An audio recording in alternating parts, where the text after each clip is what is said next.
Then all of a sudden, crack cocaine hit the streets, and it was just, the war was on. This is way before, cell phones. People had pagers and going to the phone booths and drive-by shootings, and the violence was up, and the turf distribution. This is San Diego, one of America's finest cities, but it was blowing up, and people were, in the wrong place at the wrong time. And I remember the first drive-by shooting, exactly where that intersection was. So got in the housing business in the 80s. And, I started doing this thing called drug and gang eradication. I don't talk much about it, but it's actually in my book.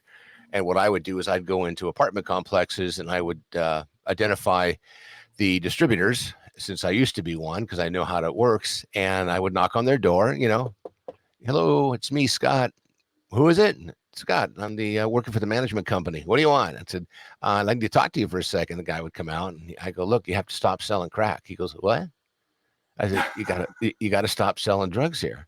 He goes, who are you? I said, I work for the management company. And the management company is, was hired me because the bank wants to get paid. And right now, all of the tenants here are consuming your product and they're not paying their rent.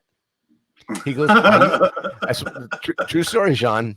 And I'm looking this guy in the eye, and you can hear some of the back room, that clicking sound, of a shotgun getting loaded. And he says, are you crazy? I said, no, I told you I'm working for the management company and I'm here to ask you to please stop selling drugs. He goes, you got to be freaking out of your mind coming down to this neighborhood. I said, no, I went to school up the street. This is my neighborhood. Anyway, so a day or two go by and I go back and visit the guy and we chat and he goes, look, you're going to end up getting killed. I said, no, I've been here for 2 days. He goes, where you been? I said, haven't you noticed how your business slowed down? He goes, what did you have to do with that? I said, see over there? He comes out of his apartment. I said, that's my little chair. That's my little ice chest. And that's my little thermos. That's where I'm smoking cigars and drinking my Dr. Pepper. And I'm chilling. He goes, are you strapped? I go, yeah. Aren't you? Aren't we all?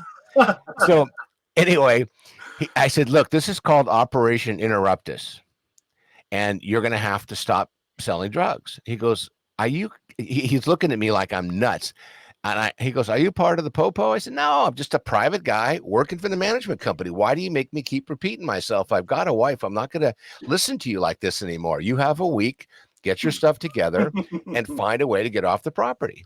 He goes, what are you going to do about it? I said, I'm going to stay right down there by the main gate. And your consumer is not going to want to walk around me because they don't know who I am. So, but by the way, don't move across the street because I just got hired by that complex to do the same thing. So I literally would eradicate, 40, 50 unit apartment buildings simply by being persistent and letting them know. I said, look, I'm not here to put you in jail. I don't want you to go to prison. I'm not going to have you arrested. I said, you get stuck on stupid, that's on you. But I need to get this property back to the management company so the management company can negotiate a deal with the bank, or the bank's going to come take it and everyone here is going to get evicted. And since they're not paying rent anyway, maybe it makes sense to move on. And I said, whatever you're selling, and you and I both know what that is, you can do it anywhere. You just can't do it here anymore. You got a week. And then, 6 days would go by, I go back and check in. He had packed up. I brought him a couple cases of beer and said, look, this is your goodbye party. You have 24 hours. And you know what? 9 out of 10 times they'd move.